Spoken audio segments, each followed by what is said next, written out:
chairs of this committee. Dr. Susan Hickman is her other co-chair sitting up front here. And I thought I would just explain how the day will go, and then I'd love for us to start with taking a minute or two each to introduce yourselves and talk about how you know Esther. So that'll probably take up the first 5 or 7 minutes, I'm hoping. We'll keep it brief. This is a big crowd, but it's such an honor to see so many people here supporting her. It's really nice to get to know everyone a little bit. So just the logistics of the day. This is called a dissertation defense, and Esther has been working on this for many years.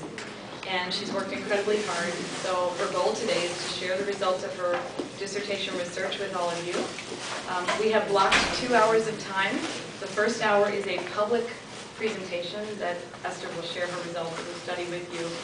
And then the second hour will be closed and dedicated to the committee members who will have minor questions for Esther after her public presentation is over. And so we welcome you for this first hour of the meeting, and then we'll let you know. And hopefully, as you're listening and have lots of questions for Esther, there'll be time for questions and answers after her presentation that you can ask before we go into the closed meeting. Is that helpful? Yes. And while they're introducing themselves, I'm going to check my email just to make sure that Dr. Morgan has my email to see everything. Okay, so you know everybody, you don't have to probably pay much attention.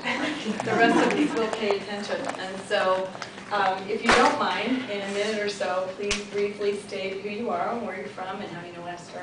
And we'll start with the back row, since they like to be in the back row. I am Kamako Richie, and I'm an assistant professor here.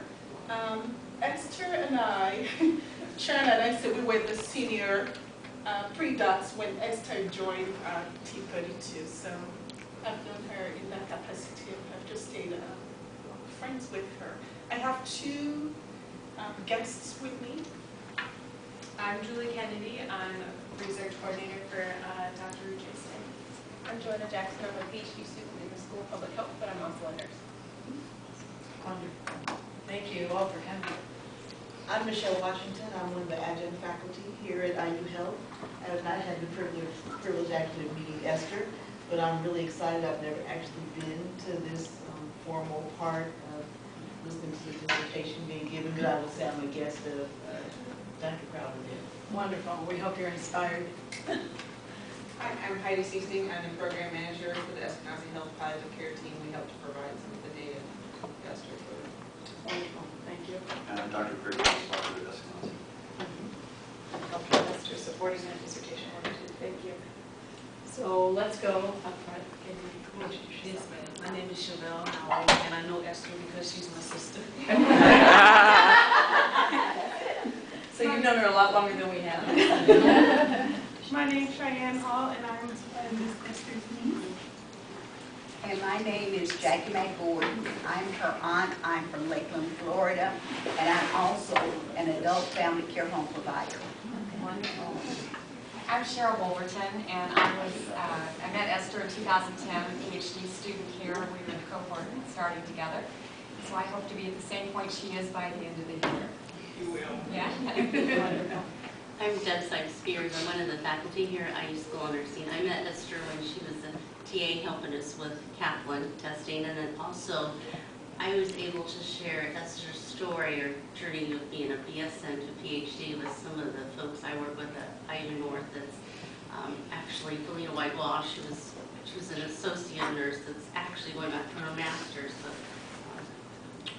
Esther's influencing folks. She doesn't even know. Everywhere. Yes. Everywhere. Yes, sure. I'm Sharon Crowder. I'm assistant professor here at IU School of Nursing. As Dr. Ruche said, we started, Esther, Dr. Ruche, Dana, a couple other people started together with the T32 program, but also Esther, like me, we came in through the Career Connections, and that's a recruitment effort to increase the number of PhD minority faculty members. Hi, I'm Danielle Perkins, assistant professor here, Department of Community and Health Systems. I know Esther from coming and going in the halls. I think when we met, when I was still working on my doctorate, So I think we cried a little bit together. And I'm so excited for her and happy for this day. Hi, my name is Jackie Howell. I'm Esther's mom, and I've known her all her life. And she's the first in the family who has excelled to this level of education and degree. And she's an amazing kid, and she's always been driven. That'd be great role model. I'm Margaret Pinnell, I'm a retired VA nurse, and I'm also on the board of the IU School Nursing Alumni Association. And I met Esther when Esther applied for membership in Chi Phi sorority, which I'm currently the new president. And I was impressed with her there, and I've just been enjoying watching her fly. She's amazing. Tawana Brady Watts. I met Esther in 2009 working on Dr. Ross' study. Dana Himes, and I met Esther in 2010 when we started the summer intensive together. And well, the only way that I can summarize our relationship is that over the last several years we have become great friends, and she's my sister and my fellow Titan, and I'm proud of you. Thank you. Shauna Holder. I'm not sure when I met Esther. Various cheerleader for several people in the room through this process. Graduate of IU School of Nursing, currently with Marion County. I'm Chris Johnson. I'm on Esther's staff. I make the lemonade. I make copies. I make sure the PowerPoint has the page numbers on there. Whatever Esther wants me to do. Great support to her. Good afternoon. I'm Veronica Willis-Knight, and I met Esther through Sharon Crowder. And Esther is a wonderful role model to my son, James Arthur Knight II. She's a wonderful inspiration, and I just wish her the best because I know the best is yet to come. This is only the beginning. Hi, I'm Darlene Jones, and I'm Esther auntie from Georgia. Hi, I'm James Howell, and I'm Esther's uncle. I live in Fishers. What's amazing is about 2007, Esther came up, brought her to come and live with me and to pursue a dream of obtaining a doctorate degree. It's very gratifying to see it finally come to fruition. But we're very proud of her. As her mother mentioned, she'll be a first at the doctorate level. We hopefully she's setting an example for other siblings and others in general to follow their dreams. And we're very, very proud of you. Hi, I'm Barbara Ellis, and I am Esther's aunt. I've been knowing her for 31. And she's amazing.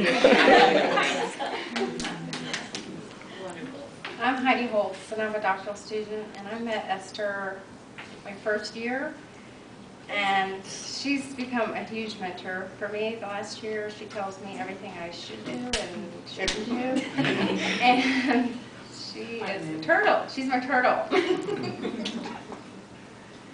I'm Mitch Nisley. I'm a doctoral student, and the same with Heidi. I met her when I started the program, and she serves as a role model for a lot of us following behind her, so I'm glad to be here. And I am Stacy Crane. I met Esther when I joined the T32 program as a fellow and was really able to benefit from her experience and mentorship, and I can't thank you enough. Thank you. Hi, I'm Chandra Dyson. I serve as Assistant Dean of Student Services here at the school. I met Esther when I joined the School of Nursing in 2008, and she's the reason why I do what I do every day, to have students and help them flourish and do this. So I'm glad to be here. Thank you. And other members of our committee, sitting up front, Dr. Perkins. So I'm Susan Perkins. I'm on Esther's dissertation committee, but I know I've known you much longer than that, I think since you got here. Yeah. And I know we worked on Susan's study together, but I think I knew you even before that. So I just don't know why. It's just, I guess it's because I worked with so many people in nursing. Yes. I don't know if you started in T30, when you got here, you were right in the T32, because that would... Pretty soon. Yeah, so that might have been... Well, no, I was in the accelerated Because you were in the program. BS, yeah, so Right, so somehow, that's when we met. somehow I've just known you ever since you've been here, I think, yeah. Good deal. Dr. Hagerman, would you like to introduce yourself? We, as you heard, I don't know if you've been able to see everybody, but we have a wonderful Quite a crowd. We have a great crowd. Yes, we do. Yeah. I'm Barbara Hickman, and I've been on Esther's committee. And I think I remember meeting Esther as an accelerated student in the nursing research course. It's been a number of years. Great, thank you. And I just want to thank everybody who's come to support her today, whether Susan, we started with you. So Yeah. Oh, why don't you tell a little bit about, sorry, I should have done that. So I met Susan Hickman, so there are 4 Susans, just to confuse you all. I met Esther actually when I first started at the School of Nursing as well, and found myself interviewing this student who I'd never met, and was so impressed with her. And the hope was that we would be able to work together, given my background in mental health care, and I'm so glad it worked out. That was the path Esther chose, and I'm delighted to have the opportunity to work with her. We have one member that's not here, We'll go I ahead can, with the presentation, I think. yeah, Dr. Morgan is the director of the communications department at the University of Miami in Florida, and I met her in 2010 when she joined my committee, and she allowed me to take a class at Purdue, Health Communication, Introduction to Health Communications, and so I've known her since then. So hopefully she'll chime in here at some point. Right. Well, I will sit down and let you go ahead and take over the formal presentation. Okay, that sounds good. Well, I want to thank everybody for coming. I really appreciate your support. I know that I would not be here without everybody's input. If it was small, big, I'm grateful for it all. Today I'm going to be talking to you about end-of-life decision-making among African Americans with serious illness. It's a little awkward not having a podium. So today, Do you want the table? Do you want that table over there? Would it help? Probably not. it's just as low. So I was ready to take my shoes off. Hey, Esther, if that mouse is wireless, we can possibly hold it. Do you want me to do it and you can say next slide? Yeah, that's a Do good that. idea. I think that's a You great can say idea. next slide and you can be checking out the slides. Okay. So today, the goal is to discuss several topics.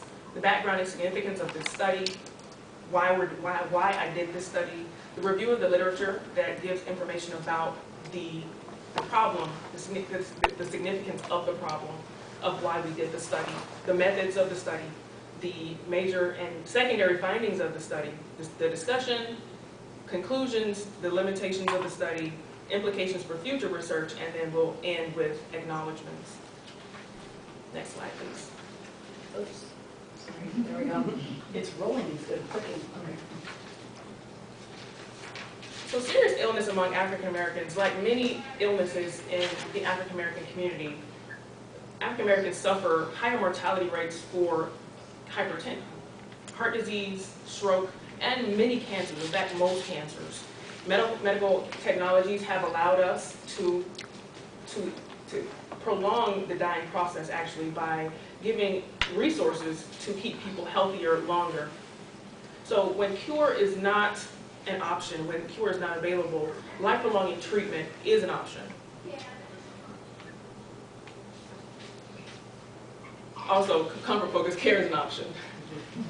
So comfort-focused care is an approach of care with, I don't know if that's Susan. Yeah. I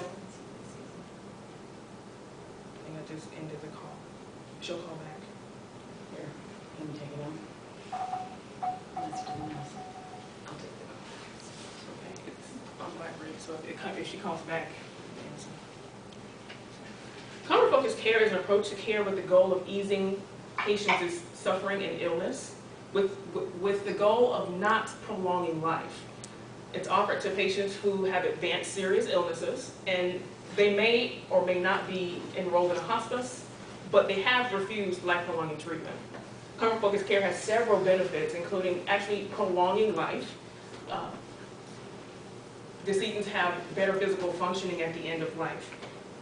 Decedents and family members have better quality of life at the end of life. And family members actually have better bereavement during the bereavement process. They have less regret, they have higher quality of life. Family members are also better prepared for decedents' deaths. With all of these benefits of life prolonging, of comfort-focused care, African Americans tend to still choose life prolonging treatments in spite of a small chance for cure. Next slide, please. So the decision to continue life prolonging treatment, in the literature, we know that the decision is well documented. African Americans choose life prolonging treatment. However, the decision is complex, and we don't really understand why African Americans choose life prolonging treatment the way that they do.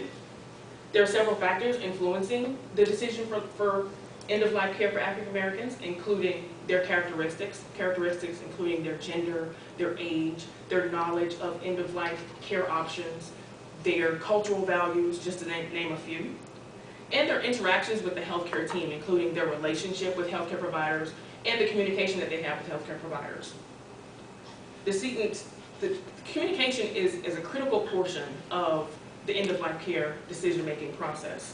African Americans often have poor end-of-life communication with healthcare providers. Next slide, please.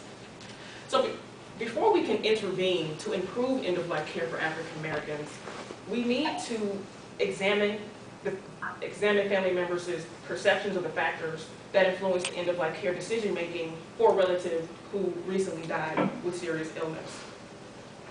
So that is the purpose of this study. Next slide, please. The study had 4 aims. The first 2 aims are quantitative aims. So we assessed the first 2 using numbers. The second set of aims, 3 and 4, we assessed those using interviews, qualitative interviews. So aim number 1 was to describe characteristics of African American decedents and bereaved family members, the characteristics as well as family members' perceptions of the quality of communication, end-of-life treatment decision, and the decision outcomes. The second aim was to examine the relationships among decedents' characteristics, bereaved family members' characteristics, quality of communication, end-of-life treatment decision, and the decision outcomes. Third, we wanted to describe African American bereaved family members' experience of end-of-life decision-making, quality of communication, and quality of the relationship that they have with the healthcare team. And finally, to describe African American bereaved family members' perceptions of the decision to continue or discontinue life prolonging treatment. So this study was informed by the Ottawa Decision Support Framework, and I took several pieces from the Ottawa Decision Support Framework, including the constructs of characteristics and their decision outcomes. So the characteristics are, like I said before, gender, knowledge, and the decision outcomes included decisional conflict and decision regret. The Ottawa Decision Support Framework was ideal for this study because it bridges the concepts of health behavior and psychology theories under the umbrella of patient-centered communication. This study was also informed by the literature, and the literature helped me to create the African American end-of-life decision-making conceptual framework, which is on the next slide. So as you can see, some of the characteristics that I spoke about are in the left box: age, gender, income, education level, knowledge, mistrust.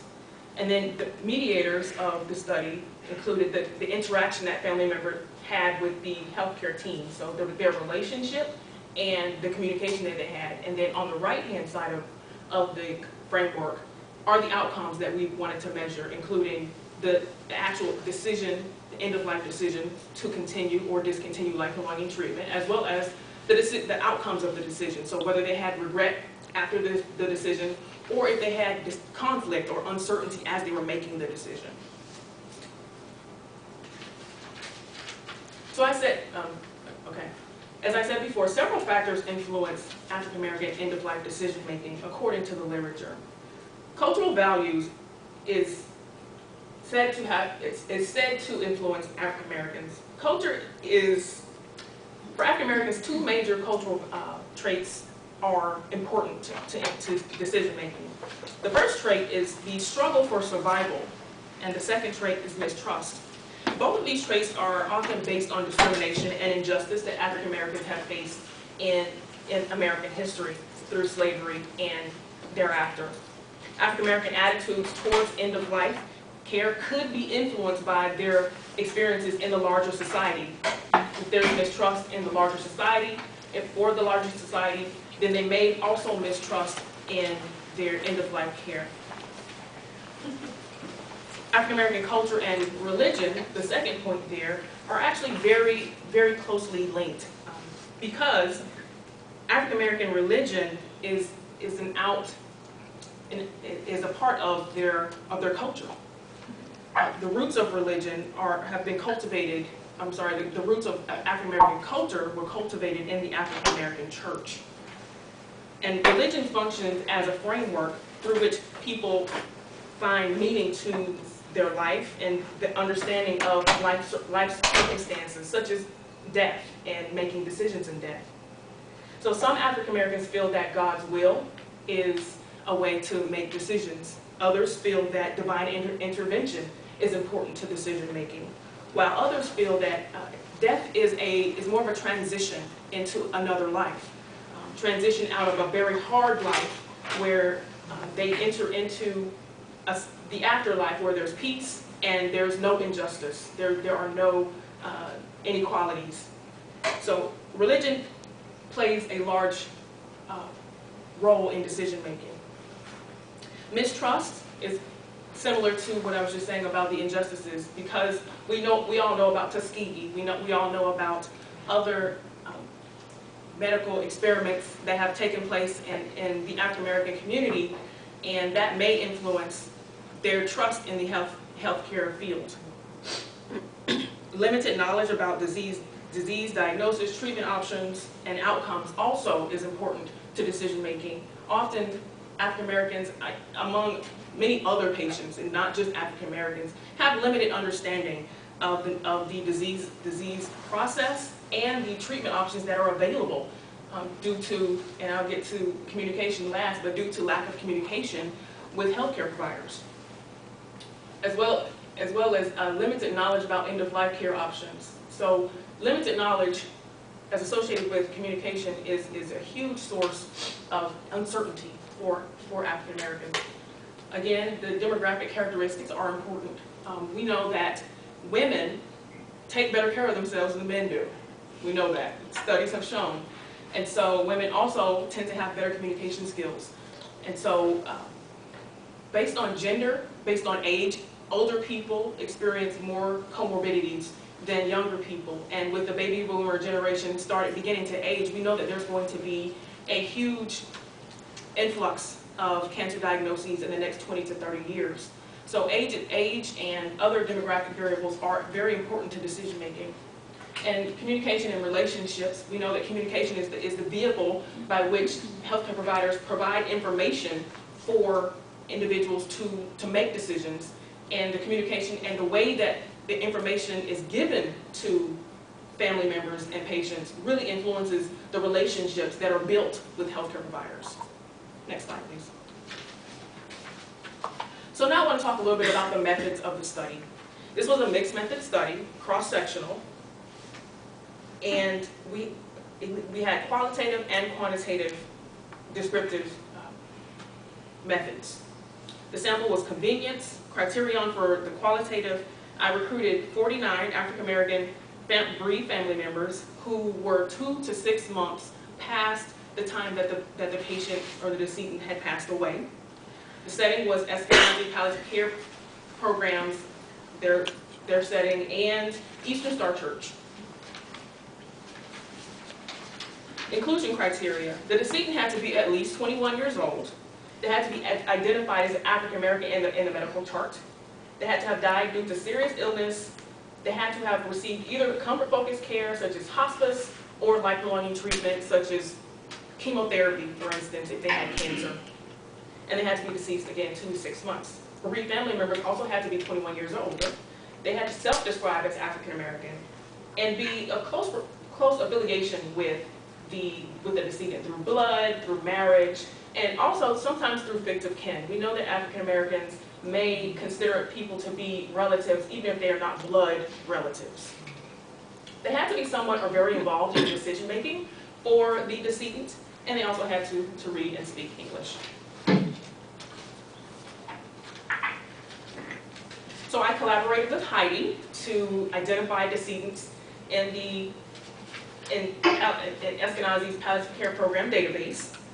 And through identification of the decedents, we were able to identify the family members who were listed as next of kin.